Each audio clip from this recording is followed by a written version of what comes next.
अयोध्या में जिस जगह बना है राम मंदिर, वहीं बिल्कुल नजदीक एक मस्जिद भी बननी थी। ऐसा दावा था कि ऐसी मस्जिद बना के दिखाएंगे कि ताजमहल से ज्यादा वो आलीशान होगी।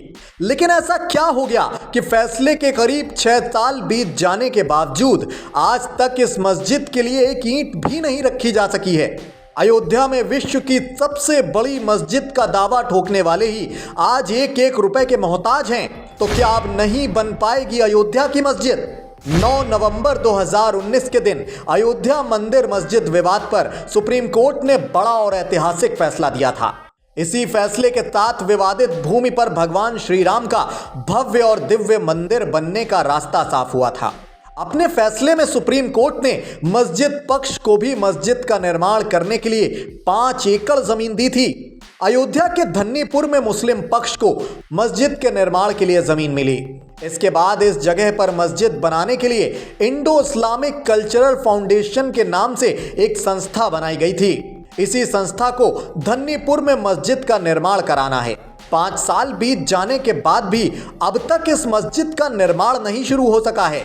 IICF ने धन्नीपुर में बनने वाली मस्जिद का नक्शा काफी वक्त पहले ही जारी कर दिया था। IICF ने धन्नीपुर में मस्जिद के अलावा एक अस्पताल, एक कम्युनिटी किचन और भारत की गंगा यमुनी तहजीब को दिखाने वाला एक म्यूजियम भी बनाया जाना था। लेकिन जिस जमीन पर यह सब बनना है, वहां अब तक एक ईंट भी नहीं रखी गई है। एक मीडिया रिपोर्ट की माने तो वो जगह पूरी तरह से खाली पड़ी हुई है। वहां बच्चे क्रिकेट खेलते हैं और गांव के लोग अपने मवेशी भी चराते हैं। आपको खबर हो कि धन्नीपुर गांव अयोध्या राम मंदिर से करीब 25 किलोमीटर ही दूर है। एक तरफ जहां राम मंदिर लगभग बनकर तैयार है, वहीं धन्नीपुर मस्जिद की नींव भी नहीं रखी जा सकी है। आखिर मस्जिद बनाने में क्या पेच फंस रहा है, अब आपको डिटेल में ये बताते हैं। मस्जिद बनाने का जिम्मा उठाने वाले trust Indo Islamic cultural foundation के सचिव ने बीते रोज एक मीडिया हाउस से कहा है कि मस्जिद का निर्माण शुरू करने में सबसे बड़ा पेच फंड का ही है। हमें अफसोस के साथ कहना पड़ रहा है कि हमारे पास अब तक उतना फंड भी नहीं है जिससे शुरुआती काम भी हो पाए।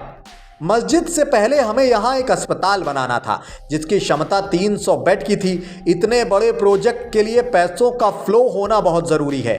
अब सरकार के अप्रूवल का भी वेट है। वहां से अप्रूवल मिल जाए तो हमें बाहर से भी पैसे मिलने लगेंगे। उसके बाद शायद मस्जिद का निर्माण शुरू हो जाए। उन्होंने आगे बताया है कि अब सारा ध्यान विदेशी अंशदान अधिनियम के तहत आवश्यक मंजूरियां हासिल करने की प्रक्रिया तेज करने पर है, जिसके बाद ट्रस्ट विदेशों से चंदा प्राप्त करने में समर्थ होगा। पिछले 4 सालों में सिर्फ 1 करोड़ का ही फंड जुटाया गया है। ये बहुत शर्मिंदा करने वाली बात है। वहीं बाबरी मस्जिद के पूर्व पक्षकार इकबाल अंसारी ने इसको लेकर जानकारी दी है कि सवाल जो है फंड का है। मस्जिद के निर्माण के लिए इंडो इस्लामिक ट्रस्ट बनाया गया, पर देश के मुसलमानों ने उसे फंड ही नहीं दिया। पैसा ना होने की वजह से ही मस्जिद निर्माण नहीं शुरू हो पा रहा है। शुरू में दावा किया गया कि मस्जिद का निर्माण ताजमहल से भी अच्छा किया जाएगा। ये मस्जिद ताजमहल को भी पछाड़ देगी, मगर शुरू से ही मस्जिद के निर्माण की प्रक्रिया में परेशानी आती गई। शुरू में कहा गया कि यह नई मस्जिद भारत में सबसे बड़ी होगी। मस्जिद परिसर में भगवा रंग में दुनिया की सबसे बड़ी कुरान भी रखी जाएगी, जिसकी ऊंचाई 21 फीट और चौड़ाई 36 फीट होगी। बताया यह भी गया कि मस्जिद में पहली नमाज मक्का के इमाम हरम अब्दुल रहमान सुदैश अदा करेंगे। मगर ग्राउंड पर हकीकत यह है कि अभी तक मस्जिद का निर्माण कार्य ही नहीं शुरू हुआ है। खैर दोस्तों, इस निर्माणाधीन मस्जिद को लेकर आपकी व्यक्तिगत राय क्या है, हमें कमेंट बॉक्स के जरिए जरूर लिखें। साथ ही यूपी से जुड़ी ऐसी ही तमाम सियासी खबरों से खुद को अपडेट रखने के लिए वीके न्यूज़ उत्तर प्रदेश के साथ यूं ही जुड़े रहें।